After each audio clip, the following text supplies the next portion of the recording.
Hello, my friends. What's up? We are talking about joy today. All right. So before I start, you guys know I would love your support. So if you are enjoying these podcast episodes, I would love your support with just a really quick rating. If you don't mind, just pausing the episode quickly, go rate the episode and a review. So if you are listening to this on a platform like iTunes where you can leave a review, just pause really quick and leave me a short review. The ratings and the reviews is what helps other people find us. So it'd be really, really helpful. And I would love for you to do that if you can do that now. All right. So we are jumping in today and talking about joy. And I thought that this was the perfect topic because we are coming into joyful holidays. The holidays are coming up and we talk a lot about joy, joy to the world, a big song, a big holiday song. But what is joy and do we experience joy? Why or why not? Are we making time for joy? Why or why not? And in my experience working with global leaders around the world, managing $1 billion budgets, working with PhDs in sociology, working with physician leaders, working with all of these folks. In my experience, there is a huge deficit in the amount of joy that we are making time for in our lives. And so today I wanted to talk about why. I wanted to diagnose why there's this joy deficit, really get into the weeds about it, and then talk about the benefits in our brain and body when we allow ourselves to feel joy, what that does for us, and then give you actionable steps because you know how I roll. I love to give you actual tangible steps that you can walk away with today that will show you what it is that you can do now to start experiencing joy in your life. All right, let's dive in, my friends. Let's dive in. Okay, so first of all, what in the world is joy? How would we define joy? So, a joyful activity is an activity that feels awesome, that creates happiness, creates pleasure for you. And when you are engaged in this joyful activity, you are not thinking about time. It's a heart expander that makes you forget about time. I really love thinking about a joyful activity that way. And part of that is a definition I created. Part of that comes from Brene Brown because she's awesome. So that's really how I think about joy. A joyful activity is something you do that opens up your heart. It's a heart expander, and you can do it and not think about time. So I want to start by first talking about my relationship with joy. So here's the thing. Joy for me was a huge struggle. It was a huge struggle. And there was moments where I could experience fleeting joy. Like it would come and I'd feel it and then it would pass. But at in those moments, joy for me was also foreboding. And what I mean by that is I would feel joy, but then I would immediately start thinking, when will the other shoe drop? Like what else, what's going to happen next? Like I can feel joy, but I can't feel too much joy or something bad's going to happen or I won't be prepared. And when it came time for actually making time for joyful activities, I was horrible at this. I felt a tremendous amount of guilt when it came time for joyful activities. And on the surface level, the guilt for me was coming from thoughts like, oh, I should be working, or I haven't done enough work, or if I take time for this, what about all these other things? Or joy is not productive, and so I wouldn't want to do it. And if I actually had time off of work and I wanted to spend time just for me, then I would have thoughts like, but I should be with my kids. Like I'm such a horrible mom. I should be with my kids. And, I say that that's sort of what was living on the surface, but underneath all of that, what was really there was a lot of inherited thoughts and fears, some from my immediate family, some from society, some from past generations, some from my ancestors. Things like fears like what would happen to us if we didn't work? Could we actually survive? What if we're not producing? What is going to happen to us? Will we end up on the street? What if I'm not super on top of things? The spiral and the spiral and the spiral. And even thoughts like, who did I think I was for taking time for me? That's not for me. That's for people that are privileged. And inherited thoughts like, my body was put here to be in service to others, not my body was put here for me. So joy was not for me. And a lot of that has been things that I really had to go deep and really heal. And and really come to the core of that. So if any of this is resonating with you, I just wanted to start there because I wanted you to know that you are not alone. So what happened for me when I finally started making time for joy were really beautiful things. My relationship with my inner knowing, my relationship with my intuition, it strengthened. My relationship with people that I loved, they improved. I was still really creative and still really successful at work, but I was able to do things a little bit faster, a little bit more efficient. And the truth is that even though I'm teaching this to you today, I still need to be very intentional about creating time for joy for myself because it's not something that I was born with. It didn't come natural for me.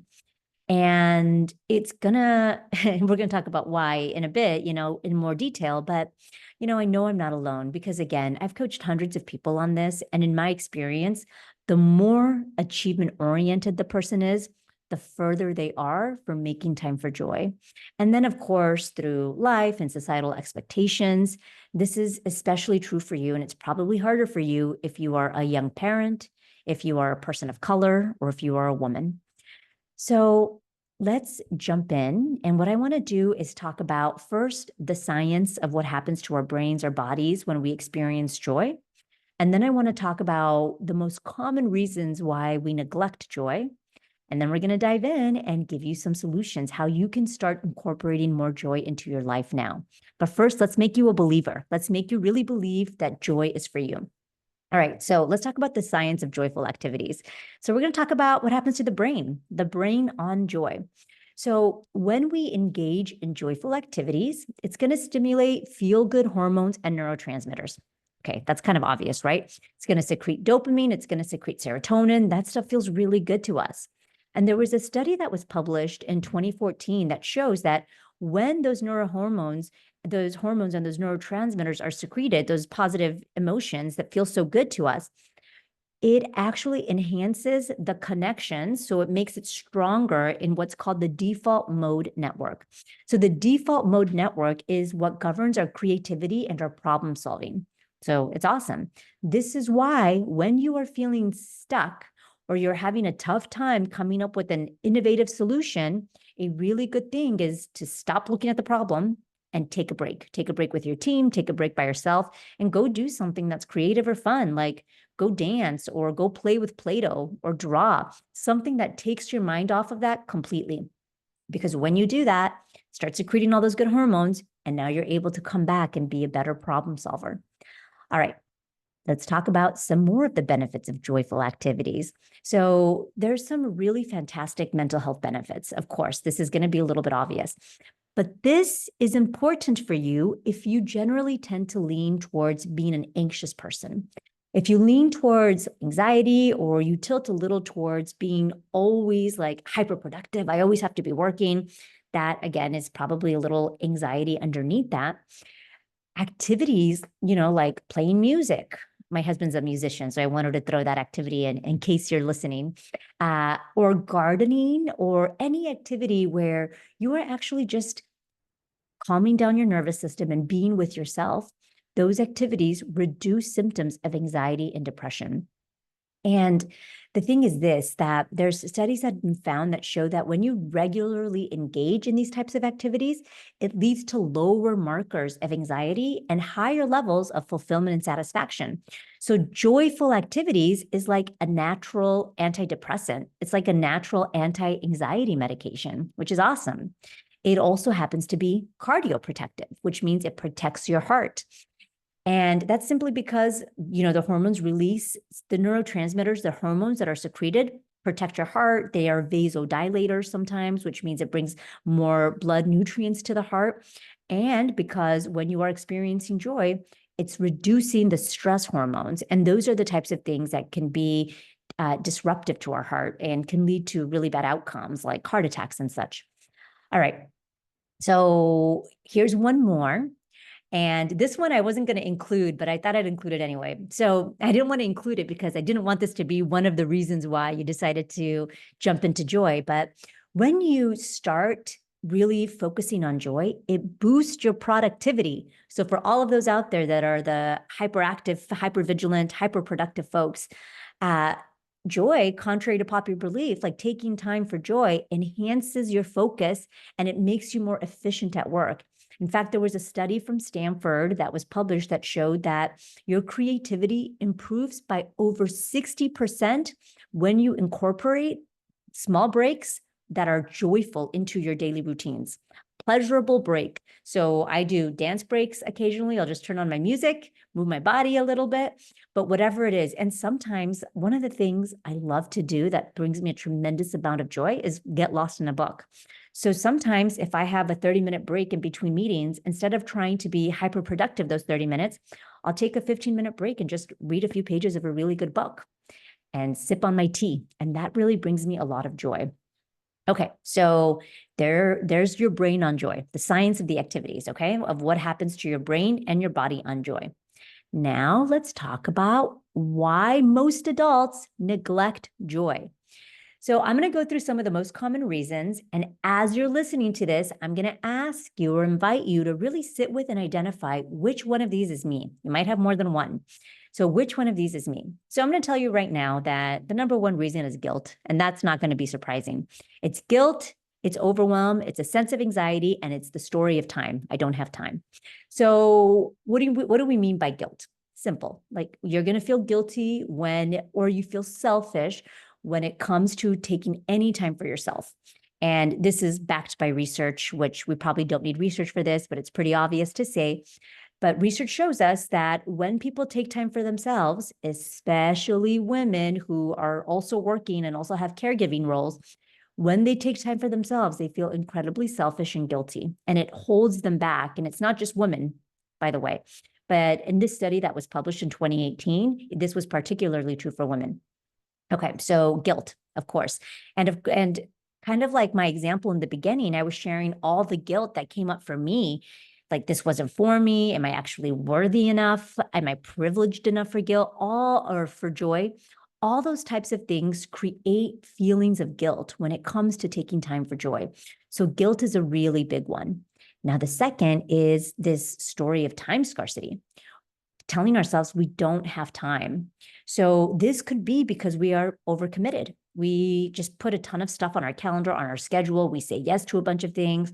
Now, that is something by itself that we get to diagnose with boundaries and other issues that leads us to be overcommitted. But overcommitment itself and not having enough time for joy is one reason. Now, time scarcity, the thought that we don't have enough time, could be objectively true. I look at my calendar, I'm scheduled every minute of the day. Or it could just be a story, a thought that we have. And it's one of the most number one thoughts that I hear from my students. If it's not guilt, it's I don't have time. And when I ask them, tell me more, like, why don't you have time? How I know it's the story and they're not really overcommitted, it's because eventually what will unravel is like, I just don't want to, I'm afraid to, or I'm not going to make time for it. And why? Again, other stories. I can't, guilt, blah, blah, blah, blah, blah. So if you identify with this time scarcity story, you get to decide for yourself, is it really true that I don't have time? Or is this just a story I've been using? And it's a really good story because I don't have time is such a common phrase that's thrown around our society, and everybody believes that story. I don't have time. Everybody believes it. So if you say it, you believe it for yourself, even though it may not be true. So just figure that out for yourself. All right.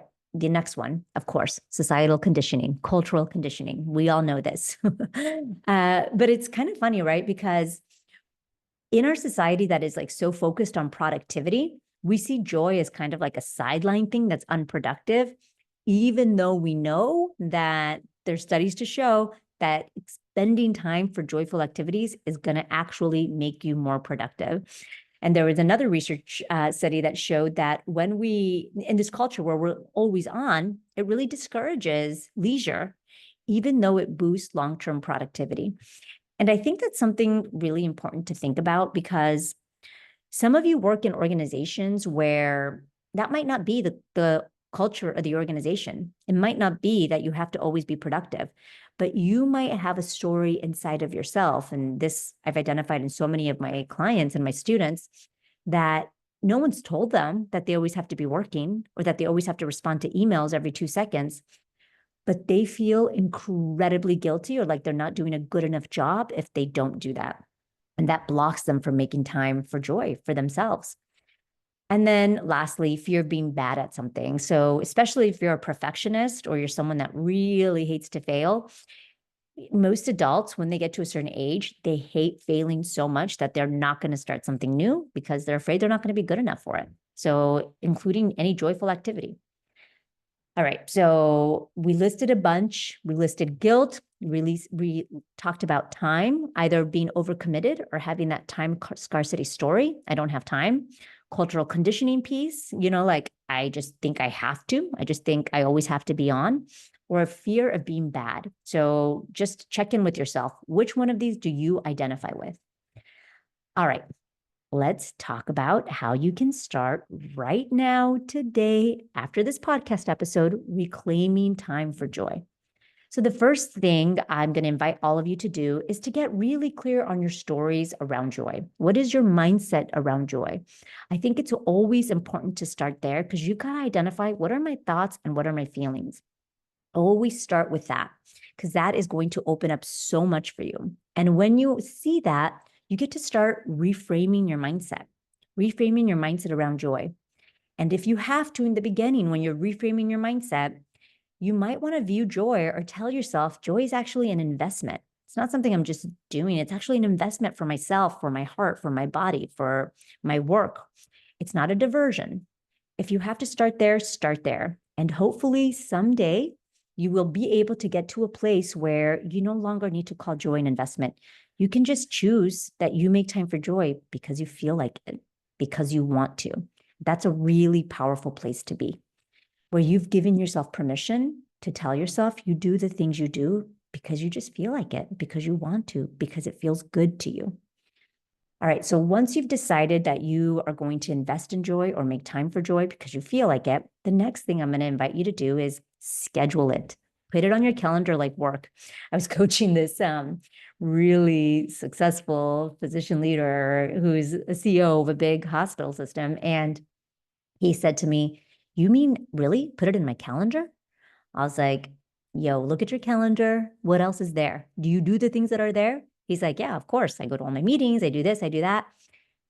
So you respect your calendar. If you are someone like that, where you are respect your calendar, that's how you live your life, then make time for this by also putting it on your calendar. What this does is it makes a joyful activity a non-negotiable appointment. That's actually how I started because I was so like on point with my calendar. Everything was scheduled for me. And so I actually started blocking things off for myself, just blocking time off for myself to enjoy time for me. First, it was like 30 minutes. That was all I felt comfortable with, 30 minutes every 2 weeks. Then it expanded to an hour, and then it was an hour weekly. And so just do what you feel comfortable with, and you don't have to start big. In fact, the next one is start small. Start small and allow it to be accessible for you. So don't plan to go from 0 to 100. You just need one small, consistent 1% improvement every day. That's it. 1% improvement regularly rewires your brain, creates neuroplasticity, new neural connections, new habits. That's all you need. So if, for example, what brings you joy is dancing, like me, I love to dance, or reading, also like me, I love to read, don't block off hours, to go read an entire novel, or don't say, you haven't read a book in like 5 years, but you're going to, read an entire novel in the next few weeks or 10 novels this year. Instead, choose a book you love and start small. Give yourself the opportunity to say, okay, I'm just going to read a couple chapters, this, or a couple pages this week, or I'm going to finish one chapter of my favorite book this month, whatever it is. Start small, because when you identify micro joys, starting small like that, it signals to your brain it's possible to do, because you will do it and you will be successful. And then you'll be able to do more and more. Same thing with dance breaks. Maybe take a 5-minute dance break, a 10-minute dance break, have a dance party with your kids, which is what we do at my house. There's also research to show that even these brief, small exposures, these micro joys to activities that you love, can elevate your mood and decrease stress hormones. So that's equally good for you, these small activities. And I'm just going to caution, because I know my smart, high achieving clients do this all the time. When I tell them to start small, immediately their brain goes to, but that's not good enough. But that's not good enough. I can't start small. So if your brain went there, or if your brain will go there, I just want you to notice. Just notice that that's where your brain goes. Let your brain go there and just say, okay, well, starting small is better than not starting at all. So I'm going to start there and then let it expand. Because, when you haven't experienced or made time for joyful activities, it's going to be really hard to get over the hump. But once you get started, just like Newton's law, objects in motion stay in motion. It's going to be easier for you to keep going.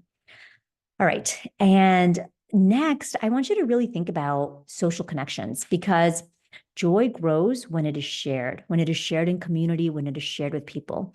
So, if there's something that you love to do and you can find other people that also love to do it, find a community that you can incorporate these social connections, this joyful activity with. For me, for example, I mentioned I love dancing, and I had to start really small. 5 minutes here, in between meetings, dance parties with my kids. And slowly it's been expanding. In fact, what I'm doing now is there's this thing in Atlanta. It's called a soul dance. It was started by these two really amazing people, a couple, and they just play this awesome music, lots of drums. You can just go and dance, and it's in the middle of the day. So, hello, people that are like over the age of 40 that want to do something awesome and fun, but still want to get really good sleep at night. You don't want to be exhausted. It's perfect for me. So that's sort of my next stretch. What I'm doing now is going out to these activities with a bunch of people I love, my soul sisters, and we're dancing together. And then lastly, all of this is all a work in progress for me too. We are all always a work in progress. The day you believe that you're not is the day you need to pause and say, hold on a second, did I really stop growing? For me, I hope the answer to that is no. I hope I'm a work in progress for the rest of my life. And I say that because I want you to regularly assess the activities that bring you joy and give yourself permission to align with your values, to shift them. Like, that was fun for me 10 years ago, and I thought it would be fun for me now, but turns out I don't really like doing that anymore. That's okay too. So just know that. All right, sweet friends, we talked about a lot of stuff today.